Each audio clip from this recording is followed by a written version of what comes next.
ternyata kemudian dia tidak bisa membendung kata hatinya dan akhirnya pemeran utama dari film My Name ini bisa lepas dari kesibukan-kesibukan yang sangat lekat dengan perempuan pada umumnya, make up, kemudian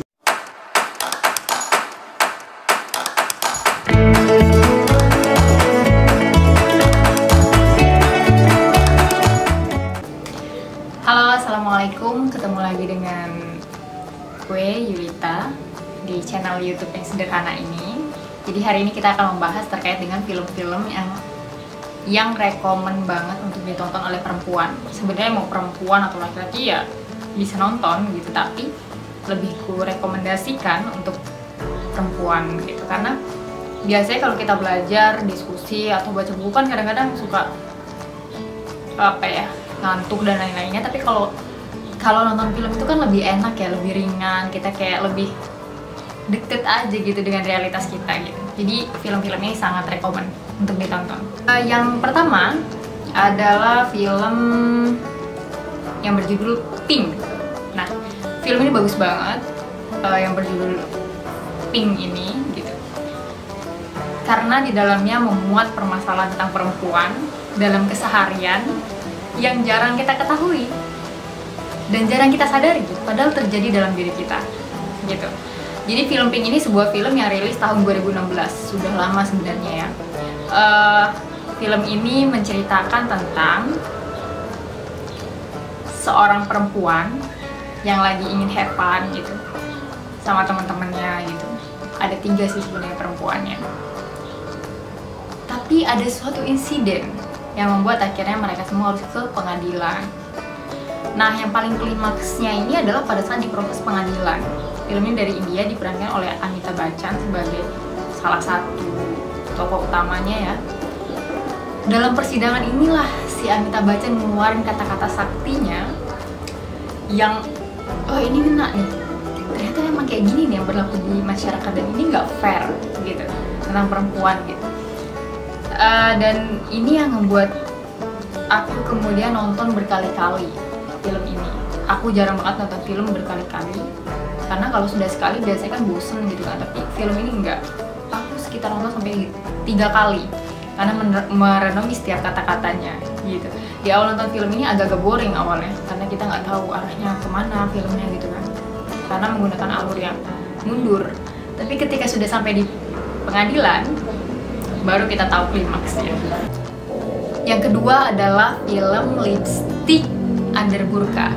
Film ini juga bagus, menceritakan tentang kisah 3 perempuan lagi, itu dimana film ini mendapat banyak penghargaan di dunia tapi ditolak di India. Nah, biasanya film-film yang ditolak di negaranya itu tapi dipuja-puja di negara lain, itu pasti ada something, itu pasti ada sesuatu, dan film ini pasti keren gitu. Jadi memang film yang biasanya kemudian ditolak oleh suatu negara asalnya, itu berarti ada tendensi untuk membahayakan status quo gitu. Jadi makanya filmnya ditolak. Tapi memang gini, memang isi film Lipstick Under Burqa ini gitu. Film ini menceritakan tentang perempuan yang mencari kebebasan ya, kebebasan dalam dirinya, tetapi terhalang oleh stigma masyarakat, ada adat istiadat gitu. Dan settingnya pun beragam gitu, dengan settingan perempuan dalam berbagai peran gitu. Misalnya peran dia sebagai anak, peran dia sebagai istri, peran dia sebagai pekerja, nah begitu-begitu. Itu ada semua dalam film ini gitu, di setting. Dan yang menarik adalah dalam film ini kita diajak benar-benar untuk mikir, karena endingnya itu bukannya happy ending gitu, enggak, tapi untuk mikir. Kemudian film yang ketiga adalah Hidden Figures. Nah, film ini juga bagus, mengangkat tentang diskriminasi ras di Barat pada saat itu, di Amerika. Filmnya juga sudah lama, tapi ini sangat begitu rekomen untuk ditonton oleh perempuan gitu, karena kita ambil dari sisi perempuan ingin ada perubahan gitu. Tapi jangan hanya teriak-teriak aja gitu, tapi harus ada bukti konkret apa yang ingin dirubah, dan merubah dari diri sendiri dulu gitu kan. Dan aku melihat ada di film ini gitu semangat dua orang atau 3 orang perempuan yang ingin merubah suatu keadaan, tapi dia mulai dari dirinya sampai akhirnya terjadi perubahan yang besar gitu. Dengan prestasi yang mereka miliki, kepercayaan diri, sangat menginspirasi, dan film ini kisah nyata. Itu yang membuat film ini punya nilai lebih gitu.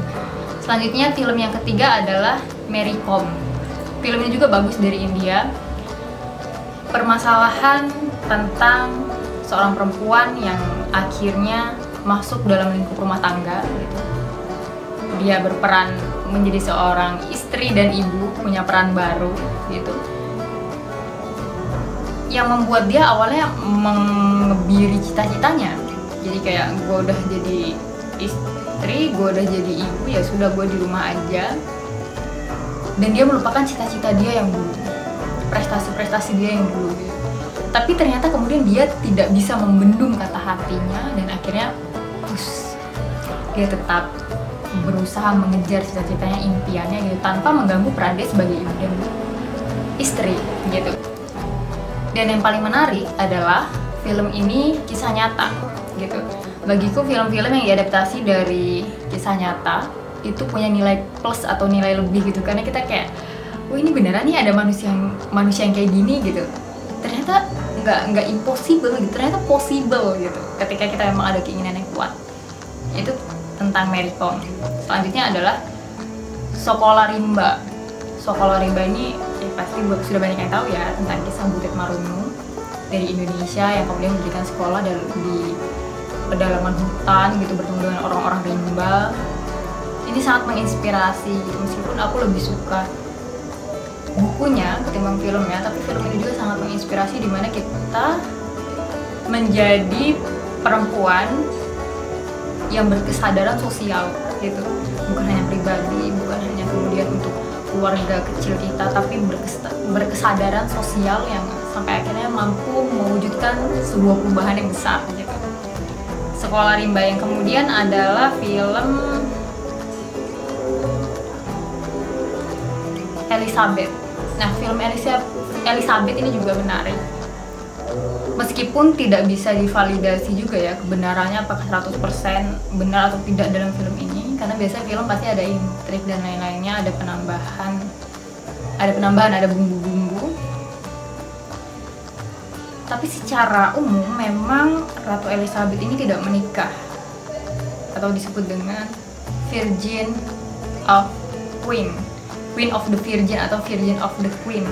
Saya lupa apa sebutannya itu, tapi yang jelas dia mampu menjadi pemimpin perempuan yang pada saat itu pertama tidak bergantung kepada laki-laki, yang kemudian mandiri dan mampu menciptakan kestabilan di Inggris menjadi lebih baik gitu. Karena ketika dia menjabat itu banyak sekali problem-problem internal, dan itu bisa terselesaikan ketika di masa Elizabeth. Dalam film ini diceritakan bagaimana pergulatan batin Elizabeth sebagai perempuan gitu, sebagai pemimpin, dan ia sebagai ya anak gitu ya. Ada banyak sekali pergulatan batin di sana sampai titik klimaksnya dia berhasil gitu. Kemudian yang keenam adalah film My Name. Ini yang sempat viral menjadi trending di Netflix gitu. My Name ini sangat rekomend. Kebetulan pemainnya juga ganteng-ganteng. Apalagi bandar narkobanya itu sempat viral di TikTok dan lain-lainnya. Tapi bagiku melihat film ini bukan dari kemudian sisi akhirnya gitu, kemudian keren-kerenannya gitu, tapi bagaimana kemudian pemeran utama dari film My Name ini bisa lepas dari kesibukan-kesibukan yang sangat lekat dengan perempuan pada umumnya, make up, kemudian menarik perhatian laki-laki yang gitu-gitu. Itu dia benar-benar lepas dan fokus dengan satu tujuan dia. Meskipun satu tujuan dia untuk balas dendam ya, itu nggak aku rekomendasikan untuk ke arah itu, tetapi fokus dia untuk kemudian bisa sampai ke tujuan dia, meskipun harus berdarah-darah, meskipun hancur lebur lah badan dia pada saat proses ya, dia tetap go terus, dia tetap jalan sampai pada akhirnya dia berhasil menggapai tujuannya. Itu yang keren dari film ini gitu. Mungkin itu saja yang dapat ku rekomendasikan ya. Kalau misalnya teman-teman punya rekomendasi yang lain bisa ditulis di dalam komentar, atau mau diskusi boleh banget. Aku sangat membuka diskusi, kita bisa diskusi lewat email atau bertemu langsung, tapi aku paling suka lewat email. Bisa kirim ke emailku yang akan kucantumkan di bawah. Dalam rekomendasi kali ini aku nggak ngebedah atau nge-review semua jalan cerita dalam film-film ini, tetapi aku hanya memberikan clue-clue. Tapi yang jelas film ini memang keren-keren, yang tadi sudah aku sebutkan. Mungkin teman-teman ada juga yang sudah nonton. Dan clue-clue ini mudah-mudahan bisa menarik teman-teman untuk menonton film ini, yang akhirnya nanti bisa kita diskusikan gitu. Karena kalau mungkin nanti aku review sampai keseluruhan, itu malah akan menjadi nggak menarik lagi untuk ditonton gitu, karena udah tahu ending-endingnya atau spoiler gitu ya. Jadi teman-teman, kita bisa belajar lewat apapun, lewat buku, lewat diskusi, lewat teman, dan lewat film juga gitu. Jadi kita bisa belajar lewat mana saja. Itu saja yang dapat aku sampaikan untuk kali ini. Terima kasih, dadah. Sampai ketemu di video selanjutnya.